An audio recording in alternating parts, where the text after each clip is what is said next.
Allergy season. For millions of us, it's that same miserable routine, right? The sneezing, the stuffy nose, the itchy eyes. We're always reaching for pills and sprays. But what if I told you that a really powerful and honestly a pretty weird ally has been hiding in plain sight this whole time? Today, we are diving deep into the beta-glucan paradox, a story that might just flip everything you thought you knew about allergies completely on its head. And just to get a sense of the scale we're talking about, look at this number, up to 50 million Americans. I mean, think about that for a second. That's not just some abstract statistic. That's millions and millions of people who are having a hard time working, studying, or even just enjoying a nice day outside. It is a massive annual public health issue. And yeah, it is so much more than just being a little bit annoying. Allergies genuinely hurt people's quality of life. And they have a real, measurable economic cost. I mean, we're talking about 3.5 million lost workdays every single year, and 2 million lost school days. This is a huge drain on our productivity and our well-being. So here's our game plan for today. We're going to start with the problem itself, then we'll introduce our very unlikely ally. After that, we'll dig into the hard evidence from the clinical trials, and then we'll break down how it actually works inside your body. Then, and this is important, we'll hit a critical warning you absolutely need to hear before we look at what this all means for the future of allergy relief. Okay, so let's get right into it. We all know the symptoms, but what's really going on is that our immune system is just overreacting. It's treating harmless little bits of pollen like there's some kind of dangerous invader. But the key to calming that whole overreaction down might just come from the last place on Earth you'd ever think to look. So let me introduce you to our unlikely ally. It's a compound called beta-glucan. And trust me, when you find out where this stuff comes from, you're probably going to think it sounds more like an enemy than a friend in this fight. So what exactly is beta-glucan? Well, to put it simply, it's a natural fiber, a type of complex sugar that makes up the cell walls of things you see all the time. Like mushrooms, yeast, even some bacteria. It's literally everywhere in nature. And right there, that's the central paradox. Fungi and mold, these are famous allergy triggers. So how on earth could a key piece of their cell walls actually help fight allergies? I know, it sounds completely backward, but the science is pointing in a really interesting direction. All right, so this all just sounds like a wild theory, doesn't it? But what happens when you actually put it to the test with real people in proper clinical trials? Let's take a look at what the science says when folks with allergies actually take oral beta-glucan. So check this out. Here's a look at a solid 4-week study on people with really bad ragweed allergies. The group taking a placebo, no surprise, no change. But the group taking beta-glucan, whoa, they reported 28% fewer symptoms, a 52% drop in how severe those symptoms felt, and, this part is huge, a 56% improvement in their overall quality of life. They didn't just feel a tiny bit better, they felt way better.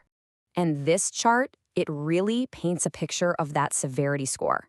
You can see the placebo group rated their symptoms at over 14, but the beta-glucan group, their rating plummeted to below 7. I mean, that is a massive drop.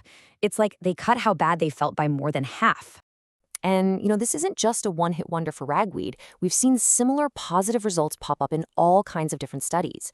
Oral beta-glucan has been shown to help with cedar pollen allergies, it's helped improve asthma control in kids, and it's even led to fewer allergic episodes in toddlers. Okay, so the results are impressive, for sure. But that leads to the biggest question of all. How is this happening? How can a substance from yeast and fungi actually calm down an allergic reaction? Well, it all comes down to rebalancing your immune system. The easiest way to think about your immune system is like a seesaw with two main sides. You've got the Th1 side, that's your infection fighter. It goes after viruses and bacteria.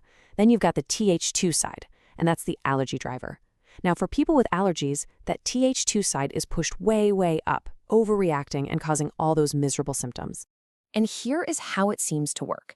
See, allergies are a sign that the Th2 side of that seesaw is just too dominant. What the research suggests is that oral beta-glucan helps beef up the Th1 side. By boosting that infection-fighting arm, it helps push the whole seesaw back into balance, which then calms down that overactive Th2 side and, you guessed it, reduces your symptoms. But this is where the story takes a really critical turn. This whole immune balancing act, it comes with a huge catch. How beta-glucan gets into your body is everything. And if you get it wrong, you don't just miss out on the benefits. You could actually make things worse. Okay, look closely at this comparison, because this is the key to the whole story. The human trials tell us that when you eat beta-glucan, it reduces allergy symptoms and helps balance the immune system. But, and this is from animal studies, when it's inhaled, like from mold spores floating in the air, it can actually cause inflammation and make asthma worse. It's the same exact substance, but with two totally different outcomes, all based on how it gets in.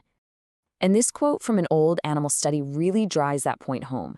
Researchers found what they called a synergistic effect when inhaled beta-glucan was mixed with other irritants. Basically, it led to a flood of inflammatory cells into the airways. It just highlights the potential danger of breathing this stuff in. So with all of this information, the promising results, the science behind it, and that really critical warning, what's the final takeaway here? What does this all mean for how we manage allergies in the future? All right, let's boil it all down. First, taking beta-glucan by mouth shows real promise for helping with allergy symptoms. Second, it seems to work by rebalancing that immune system seesaw we talked about. Third, and this is the most critical part, the way it gets in your body is everything. Eating it seems to be good, breathing it in can be bad. And finally, it's really important to remember this is a promising addition to allergy care. It's not a magic cure-all. You know, all this research opens up a pretty fascinating question. For so long, we've looked to the pharmacy for allergy relief. But this whole paradox suggests that maybe, just maybe, part of the solution is also hiding in what we eat, using natural compounds to help our bodies find their own balance again. It's a really compelling new way to think about tackling such an old problem.